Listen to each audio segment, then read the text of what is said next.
Welcome back to our YouTube channel, that is Bio Lecture by Rashid Khan. Today we will start a new topic.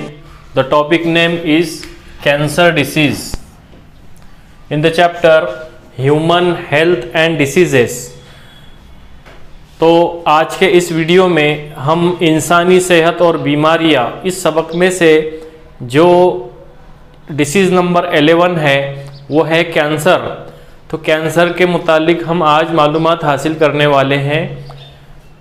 इस video को शुरू करने से पहले मैं ये रिक्वेस्ट करना चाहूँगा कि इस वीडियो को ज़्यादा से ज़्यादा स्टूडेंट तक शेयर कीजिए। अभी तक जिन्होंने हमारा चैनल सब्सक्राइब नहीं किया उस चैनल को सब्सक्राइब कीजिए, लाइक कीजिए और कमेंट कीजिए। तो कैंसर ये एक डिसीज़ है जो खलियात या फिर cell abnormal growth of cell की वजह से होता है। इसमें क्या होता है? Abnormal, uncontrol and purposeless division of cells. यहाँ पे जो खलियात की नमू है या ग्रोथ है ये एबनॉर्मल तरीके से होगी, गैर मुतवक्को तरीके से होगी और पर्पसलेस, बेमकसद, कोई मकसद नहीं है, और अनकंट्रोल, बेकाबू, काबू के बाहर जो ग्रोथ होगी सेल की, खलियात की, वो कन्वर्ट होगी, मे लीड टू फॉर्मेशन और डेवलपमेंट ऑफ मास या फिर undifferentiated cell, that is tumour. अब यहाँ पे अनकंट्रोल ग्रोथ ऑफ सेल होगा, मजमुआ होगा सेल का एक मास की शक्ल में या फिर एक ट्यूमर की शक्ल में, वो ट्यूमर कहलाएगा cancer. When tumour is malignant, यहाँ पे ये मैलिग्नेंट वर्ड बहुत इंपॉर्टेंट है क्योंकि जो ट्यूमर रहेगी वो बिकम मैलिग्नेंट। मैलिग्नेंट का मतलब होता है मुहलिक या खतरनाक या नुकसानदा। It is described as cancer. मतलब जो ट्यूमर रहेगी वो अगर मैलिग्नेंट रहेगी, मुहलिक रहेगी, तो वो कैंसर की शक्ल इख्तियार कर सकती है। And has ability to invade other tissues. जब ये मैलिग्नेंट ट्यूमर डेवलप होगी, बनेगी, बनना शुरू होगी जिस्म के अंदर, तो वो दूसरे टिश्यूज को, दूसरे खलियात को जो तो इन्वेड या इन्फेक्ट या फिर मुतासिर कर सकती है। Cancer harms the body when cancerous cell divide uncontrollably to form new lumps. यानी ये हार्मफुल उसी वक्त हो सकता है जब इसका डिवीजन अनकंट्रोल रहेगा, काबू के बाहर रहेगा, to form a new lumps और मास। जब ग्रोथ अनकंट्रोल रहेगा, काबू के बाहर रहेगा, तो उस वक्त जो है तो लम्स का फॉर्मेशन होगा और मास का फॉर्मेशन होगा टिश्यूज के। जो नसीजे रहेगी वो एक जगह जमा होकर लम्स तैयार करेगी या फिर एक मास तैयार करेगी टिश्यूज का, उसको हम बोलेंगे neoplasm. Neoplasm is nothing but the formation और uncontrollable division of a cell form a new mass, और उसको हम बोलते हैं लम्स, उसको बोलेंगे नियोप्लाज्म। लेकिन ये neoplasm accept in case of leukaemia. Leukaemia एक कैंसर की टाइप्स है या किस्म है, इसमें इस तरह का लम्स या मास वगैरह का फॉर्मेशन नहीं होगा except leukaemia. Tumours can grow and interfere with the normal functioning of various organs. जो ट्यूमर्स है ये ग्रो होगी और इन्फेक्ट करेगी या मुतासिर करेगी दूसरे ऑर्गन्स को, दूसरे जिस्म के आज़ा को मुतासिर करेगी, आज़ा के फंक्शन को मुतासिर करेगी। They also release secretions which alter body function. और कुछ जिस्म के अंदर ऐसा सिक्रीशन इखराज होगा जो बॉडी के फंक्शन को मुतासिर करने का सबब बनेगा। It is main killer disease nowadays at present. ये जो डिसीज़ है कैंसर, ये बहुत ख़तरनाक और किलर डिसीज़ के नाम से जानी जाती है। कैंसर डिसीज़ ये एक किलर डिसीज़ के या फिर डेंजरस डिसीज़ के नाम से जानी जाती है। अब जो कैंसर का जो स्टडी करते हैं रिसर्चर्स या फिर साइंटिस्ट या फिर डॉक्टर्स, जो स्पेशल कैंसर की ब्रांच की स्टडी करेंगे उसको बोलेंगे हम ऑन्कोलॉजिस्ट, जो रिलेटेड है कैंसर की स्टडी से। तो वो स्टडी करने वालों को, मुताला करने वालों को हम बोलेंगे ऑन्कोलॉजिस्ट। अब यहाँ पर ट्यूमर्स में develop anywhere in the body, जो गांठ है या फिर जिसको हम बोलेंगे ट्यूमर है, ये जिस्म के किसी भी हिस्से में डेवलप हो सकती है। However all tumours are not cancerous. इसी तरह हर ट्यूमर या फिर हर कोई गांठ ये कैंसर की तरह नहीं होगी। तो उसकी क्या है पहचान? 2 टाइप ऑफ ट्यूमर रहेगी, 2 तरह की गांठ, 2 किस्म की रहेगी ट्यूमर्स। उसमें नंबर 1 है बेनिग्न और नॉन मैलिग्नेंट ट्यूमर, और दूसरी है कैंसरस और मैलिग्नेंट ट्यूमर। 2 टाइप है यहाँ पर ट्यूमर्स की। पहली है मैलिग्नेंट ट्यूमर और दूसरी है मैलिग्नेंट ट्यूमर या फिर कैंसरस ट्यूमर, इस तरह से। अब जो नॉन मैलिग्नेंट ट्यूमर है, नॉन मैलिग्नेंट ट्यूमर ये कैसी रहेगी?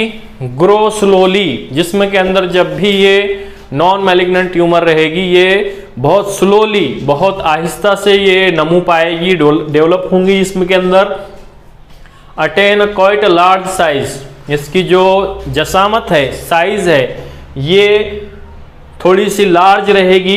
Remain restricted to the site, इसका मतलब होता है जो उसका ओरिजिन है, जो साइट है, जो लोकलाइजेशन है इसका, वहां तक ये रेस्ट्रिक्ट रहेंगी, दूसरे जिस्म के किसी भी आज़ा को ये मुतासिर नहीं करेगी।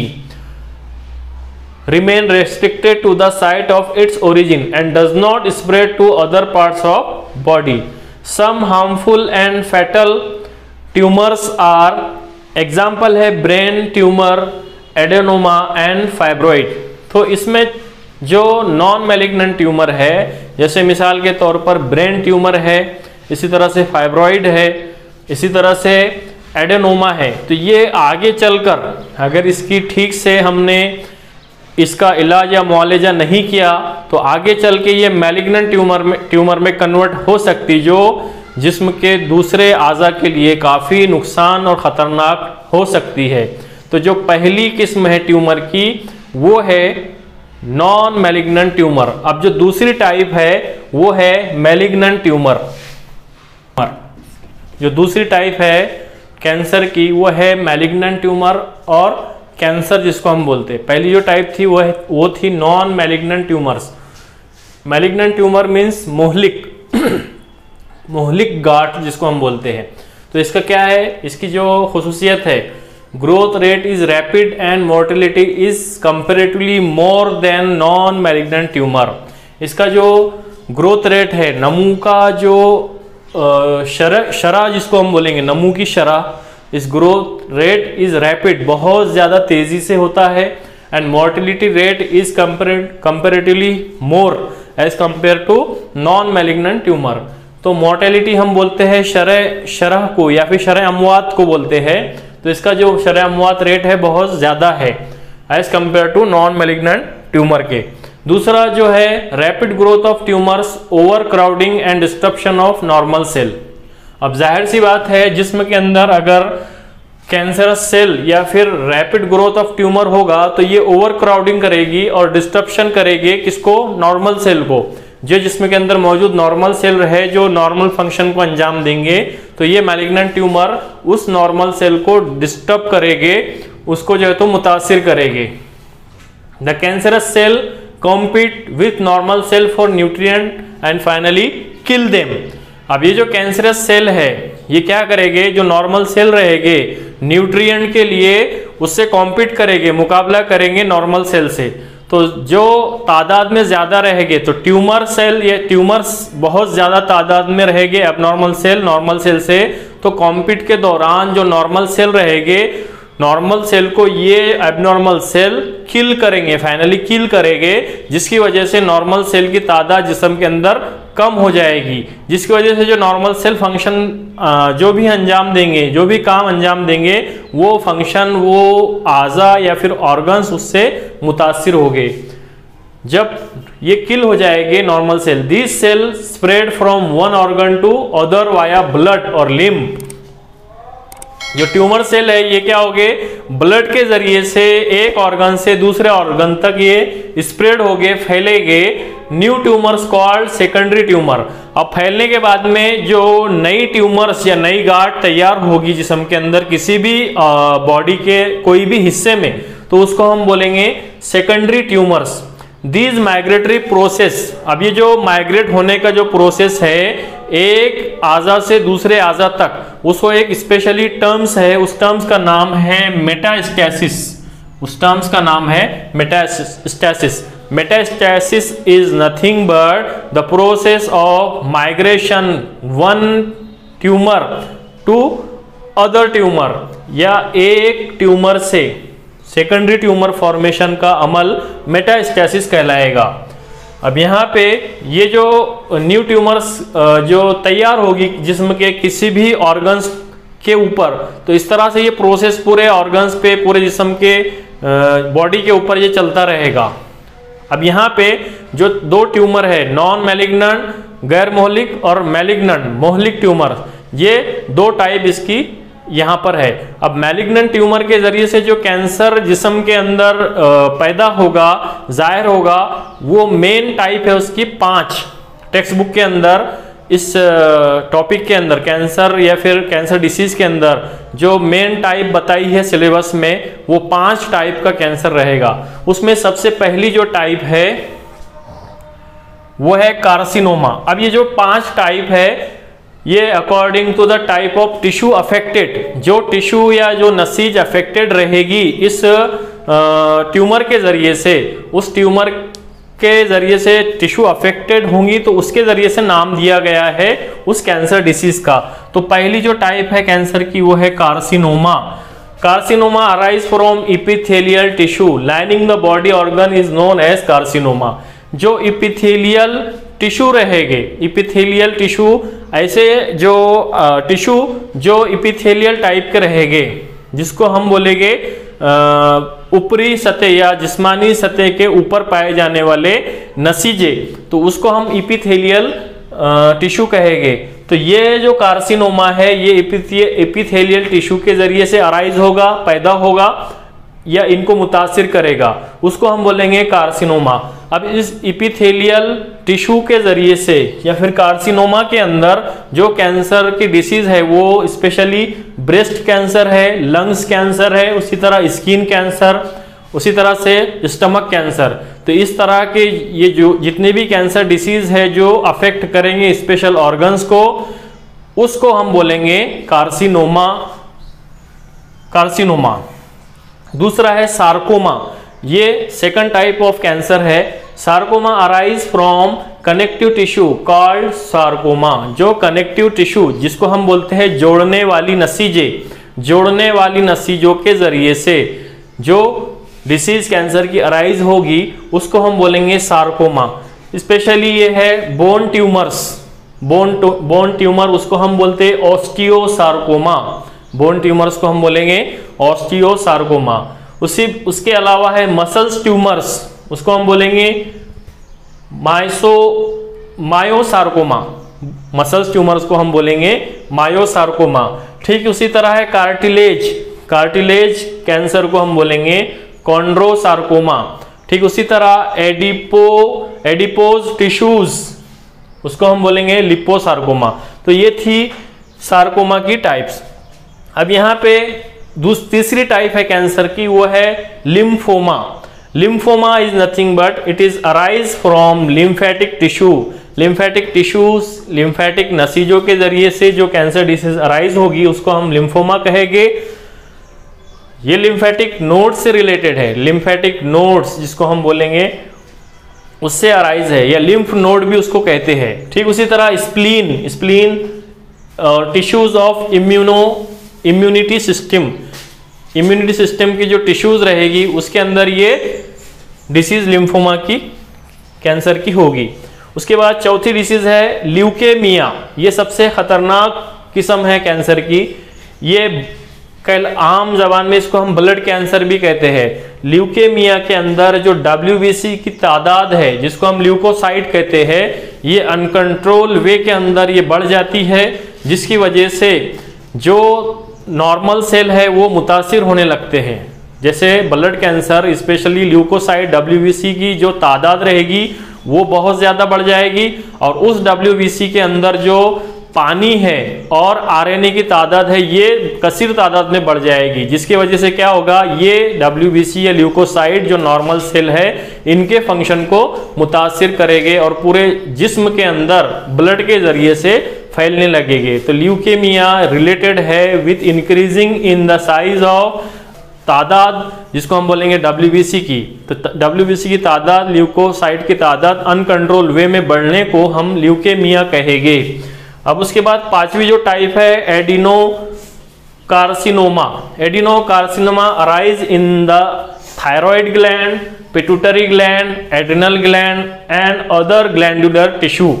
अब ये जो पांचवी टाइप है एडिनो कार्सिनोमा, ये जो भी ग्लैंडुलर टिश्यू है जिस्म के अंदर, जैसे मिसाल के तौर पर है पिट्यूटरी ग्लैंड है, थायराइड ग्लैंड, इसी तरह एड्रिनल ग्लैंड और अदर ग्लैंडुलर टिश्यू, तो इनके अंदर जो भी डिसीज होगी कैंसर की, उस डिसीज को स्पेशली नाम दिया गया एडिनोकार्सिनोमा।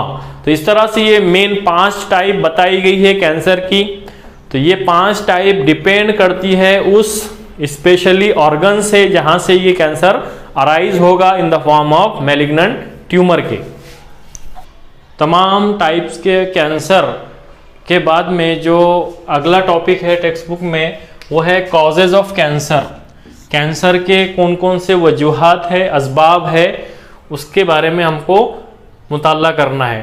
तो आज तक के कोई भी it is not clear how the cancer cause, अभी तक ये कोई भी स्पेशली स्पेसिफिक वजूहात का किसी ने भी पता नहीं चलाया कि कैंसर किन वजूहात की बिना पर होता है।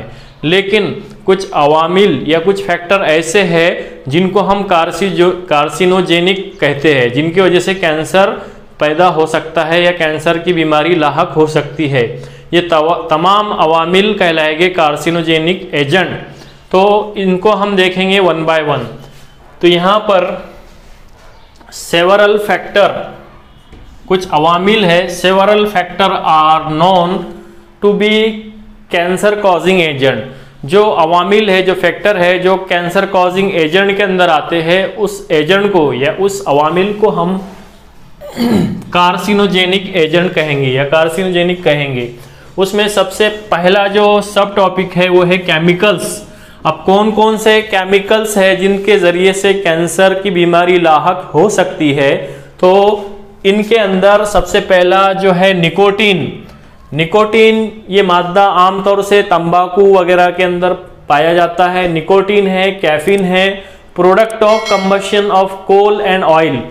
ये जो है तो नाकाबिल एहतराक कंबशन ऑफ कोयला या फिर ऑयल, जो एहतराक होगा उसका कंबशन होगा, ये कंप्लीट ना होने की वजह से जो धुआं या फिर और कोई स्मोक होगा उसके ज़रिए से ये बीमारी हो सकती है कैंसर की। ये सब केमिकल्स के अंदर आएगा। उसी तरह पॉलीसाइक्लिक हाइड्रोकार्बन्स, कुछ पॉलीसाइक्लिक हाइड्रोकार्बन्स कार्सिनोजेनिक एजेंट के तौर पर काम करने वाले हैं। सम सेक्स हार्मोन, कुछ जो है तो जिनसी हार्मोन रहेंगे, उसमें स्टेरॉइड भी है। Steroid if given secreted large amount may cause cancer. अब यहाँ पे सेक्स ऑर्गन है, स्टेरॉइड है, ये अगर सिक्रीट हो गए जिस्म के अंदर या एक्सटर्नल तौर से बैरूनी तौर से लिया जाएगा लार्ज अमाउंट में, मे कॉज कैंसर। अब यहाँ पे breast cancer seems to have hormonal relationship. जो ब्रेस्ट कैंसर ये एक टाइप है इपिथेलियल, हमने देखे सार्कोमा के अंदर इपिथेलियल टिश्यू से रिलेटेड है, तो ये रिलेटेड है हार्मोनल रिलेशनशिप से। It is more common in women.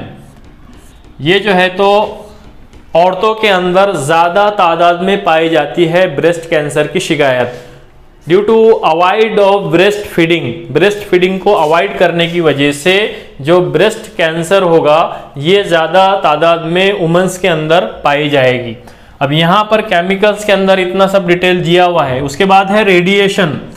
हमें पता है radiation, X rays, gamma rays, है ना, कॉस्मिक रेज, अल्ट्रावायलेट रेज, ये तमाम शुआएं ये सबब बन सकती है कैंसर का। अगर इसका ज़्यादा से ज़्यादा इमिशन होगा स्किन के ऊपर या जिस्म के ऊपर, तो उस ज़्यादा इमिशन की वजह से, ज़्यादा इखराज की वजह से कैंसर की बीमारी लाहक हो सकती है। तो उस रेडिएशन के अंदर एक्स रेज है, गामा रेज है, कॉस्मिक रेज है, अल्ट्रावायलेट रेडिएशन है। तो ये तमाम रेडिएशन कैंसर का सबब बन सकते हैं।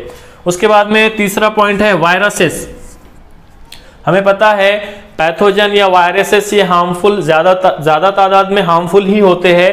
तो वायरल कॉजिंग कैंसर है और जीन्स कॉल्ड वायरल ऑन्कोजीन्स, ऐसे वायरसेस जो कैंसर का सबब बनेंगे वो कहलाएंगे वायरल ऑन्कोजीन्स। VONC जीन्स उसको हम आमतौर से कहते हैं। ऑन्कोजीन्स वायरसेस, उसकी दो एग्जाम्पल है। एक है EBV, इसका मतलब है एपिस्टीन बर वायरस। दूसरी एग्जाम्पल है HPV, human papilloma virus. HPV human papilloma virus. तो ये तमाम वायरस जो यहाँ पे दिए हुए हैं वो कहलाएंगे ऑन्को वायरस। चौथा पॉइंट है एडिक्शन। एडिक्शन कहते हैं किसी भी गैर इरादी आदत को या ऐसी लत जो आसानी से ना छोड़ी जा सकती हो, उसको हम बोलेंगे addiction. Different type of addiction रहते हैं। Different types of addiction like smoking है, उसमें सबसे नंबर 1 है स्मोकिंग। उसके बाद में chewing tobacco like leads to cancer of mouth, lips and lungs. तो ये आम तौर से एट प्रेजेंट बहुत ज़्यादा तादाद में ये एडिक्शन की आदतें जो तो पाई जाती है इंसानों के अंदर, खास करके नौजवानों के अंदर, जिसमें स्मोकिंग है, सिगरेट नोशी, च्यूइंग टोबैको, तंबाकू या गुटखा खाना। उसके अलावा बहुत सारी आदतें हैं। तो इसमें क्या होगा, माउथ का कैंसर हो सकता है, लिप्स होठों का कैंसर, या फिर लंग्स का कैंसर, फेफड़ों का कैंसर हो सकता है। तो ये तमाम एडिक्शन के अंदर आएगा। उसके अलावा alcohol consumption may result in cancer of oesophagus, stomach, intestine and liver. जो अल्कोहलिज्म के अंदर मुलविस है, जो भी अफराद अल्कोहलिज्म या अल्कोहल का कंजम्पशन करते हैं, तो उनके लिए जो है तो ये दिया है कि ओइसोफेगस का कैंसर या स्टमक का कैंसर या फिर इंटेस्टाइन या लीवर का कैंसर उनको हो सकता है। तो ये तमाम एडिक्शन बहुत ख़राब आदतें हैं। इससे हमको इन आदतों को, इन एडिक्शन को अवॉइड करना चाहिए, इनसे बचना चाहिए। कुछ ड्रग्स ऐसी रहती है जिनका एडिक्शन करने से भी कैंसर की बीमारी लाहक हो सकती है। उसमें ड्रग्स आल्सो कॉज, उसमें मैरिजुआना एक ड्रग्स है जिससे कैंसर की बीमारी लाहक हो सकती है। उसके बाद है अनएरोबिक स्टेरॉइड्स, ये भी स्टेरॉइड की एक किस्म है जिसकी वजह से कैंसर। इसके बाद यहाँ पे जो अगला टॉपिक है हमारा वो है ट्रीटमेंट ऑफ कैंसर। कैंसर का ट्रीटमेंट किस तरह से किया जाता है। तो यहाँ पे टेक्स्ट बुक के अंदर आप देख सकते हैं कि बहुत सारी थेरेपीज है, बहुत सारी तरीके हैं जिनके ज़रिए से कैंसर का ट्रीटमेंट किया जा सकता है। तो यहाँ पर आपको इस इमेज के अंदर दिखाई दे रहा होगा, उसमें नंबर 1 है, पहला जो पॉइंट है वो है chemotherapy. Chemotherapy comprises administration of certain anti cancer drugs. अब जो कीमोथेरेपी रहेगा उसमें क्या होगा, सर्टन एंटी कैंसर ड्रग्स शामिल रहेंगी। The anti cancer drugs check all cell division by inhibiting DNA synthesis और are more toxic to cancerous cell than to normal cell. तो इसमें DNA सिंथेसिस के जरिए से चेक किया जाएगा कि सेल डिवीजन किस तरह से हो रहा है, उसके बाद में इसको अप्लाई किया जाएगा। कीमोथेरेपी में लीड टू हेयर लॉस और anaemia but both get corrected after the treatment is stop. तो यहाँ पे जो कीमोथेरेपी रहेगी, कीमोथेरेपी के दौरान हेयर लॉस हो सकता है, बाल जा सकते हैं सर के। इसी तरह जो लीड टू हेयर लॉस और एनीमिया। एनीमिया मतलब खून की कमी हो सकती है, लेकिन ट्रीटमेंट होने के बाद में इसको करेक्ट किया जा सकता है। अब यहाँ पे आपको दूसरी इमेज दिखाई दे रही होगी, वो है रेडियोथेरेपी। रेडियोथेरेपी के अंदर क्या होगा, it is used in addition to chemotherapy. Additional treatment है in radiotherapy. In radiotherapy, it is used in addition to chemotherapy in or radiotherapy. The basic principle is to bombard the cancerous tissue or cells. Radiotherapy में जो cancerous cell रहेंगे या tissues रहेंगे उनको target किया जाएगा with the rays from radioactive material. जो radioactive material रहेगा उसके जरिए से इसको खत्म किया जाएगा। For treatment the cancer tissue और cells are expose to radiation from radioactive materials such as cobalt, iridium and iodine। ये केमिकल इसके अंदर इस्तेमाल किए जाएंगे। The rays, X-rays, gamma rays and charged particle are used to destroy the cancerous tissue or cell, but cause minimum damage to the surrounding normal tissue or cell। ये होगी दूसरी type जिसको हम बोलते हैं रेडियोथेरेपी। उसके बाद में है चौथा पॉइंट है सर्जरी। सर्जरी कहते हैं ऑपरेशन को। ऑपरेशन के जरिए से इसका इलाज किया जाएगा। In surgery the entire cancerous tissue और cell are removed surgically. Operation के जरिए से जो कैंसरस सेल रहेंगे इनको निकाला जाएगा। It has limited utility in certain cases such as breast tumour और uterine tumour. The surgery is most effective, but other treatment are also given to kill any cancerous cell that may have been escaped in surgery। चौथा point है immunotherapy. Tumor cell have been shown to avoid detection and destruction by immune system. Therefore, the patient are given substance called biological response modifier such as alpha interferon, which activate their immune system and help in destroying the tumor।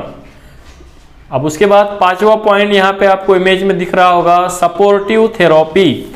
अब supportive therapy के अंदर क्या होगा, it is used to treat symptom of cancer and side effect of cancer. Treatment objective of this therapy is to improve the quality of life of cancer patient. This therapy varies depending upon condition of individual patient. अब यहाँ पे supporting agent के तौर पर ये therapy की जाएगी। इसमें क्या होगा, लाइफ ऑफ कैंसर पेशेंट जो है तो इसको बढ़ाया जाएगा डिपेंडिंग अपॉन द, और ये भी जो है तो डिपेंड रहेगा इंडिविजुअल के ऊपर, पेशेंट के ऊपर। तो इस तरह के यहाँ पे जो ट्रीटमेंट दिए हुए हैं ये टेक्स्ट बुक के पेज नंबर 236 के ऊपर आप देख सकते हैं। नई तरसी किताब के पेज नंबर 236 के ऊपर आप देख सकते हैं। तो यहाँ पे जो हार्मोनल थेरेपी है, पिस्तान के कैंसर को में काबू में करने के लिए हार्मोन का इस्तेमाल किया जाता है।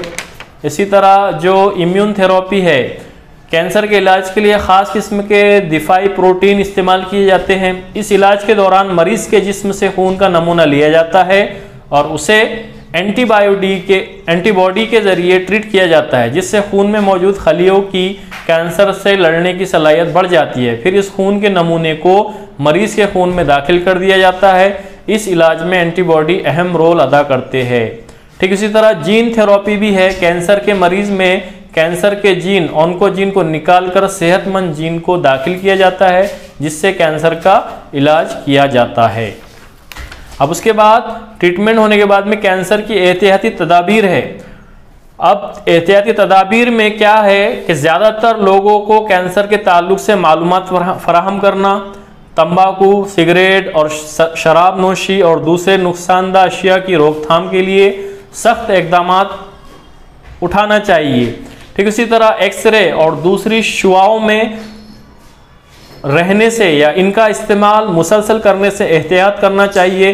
खासकर औरतों को इसका एहतियात करना ज़रूरी होता है, वरना पैदा होने वाले बच्चे को कैंसर होने का ख़तरा ज़्यादा से ज़्यादा हो जाता है। ठीक इसी तरह इसकी अगली एहतियाती तदाबीर इस तरह हम बयान कर सकते हैं के अलामतें ज़ाहिर होते ही फ़ौरन जांच और इलाज करवाना ज़रूरी होता है। अगर इस बीमारी में देर से या सेकंड स्टेज में जाने के बाद अगर हम इलाज शुरू करते हैं, जैसा मेटास्टेसिस अगर हो गया, सेकेंडरी ट्यूमर अगर फॉर्मेशन हो गई, तो पूरे जिस्म को जो है तो ये मुतासिर कर सकती है। टीवी, अखबार और स्कूल के निसाब के ज़रिए लोगों को इल्म फराहम करना चाहिए, लोगों में अवेयरनेस पैदा करना चाहिए। ठीक इसी तरह हुकूमत के ज़रिए कैंसर पैदा करने वाली अशिया पर पाबंदी आयद करना या उन अशिया पर भारी टैक्स लगाना, ये भी एहतियाती तदाबीर के अंदर शामिल है। कंपनियों के ज़रिए बेची जाने वाली अशिया पर कानूनन वार्निंग लिखवाना, जैसे इन अशिया के इस्तेमाल से कैंसर होता है। तो आज के दौर में सिगरेट, तंबाकू, ये तमाम के अशिया के ऊपर ऑलरेडी लिखा होता है। तो इस तरह की ये एहतियाती तदाबीर हमको लेना चाहिए, जिससे हम ये ख़तरनाक बीमारी से बच सकते हैं।